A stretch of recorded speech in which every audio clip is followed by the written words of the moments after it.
ब्रह्ममुरारिसुरार्चितलिङ्गं निर्मलभासितशोभितलिङ्गम्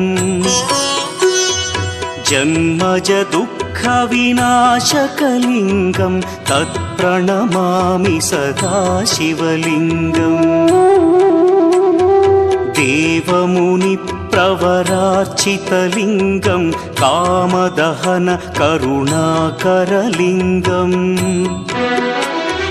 रावणदर्पविनाशकलिङ्गं तत्प्रणमामि सदा शिवलिङ्गम्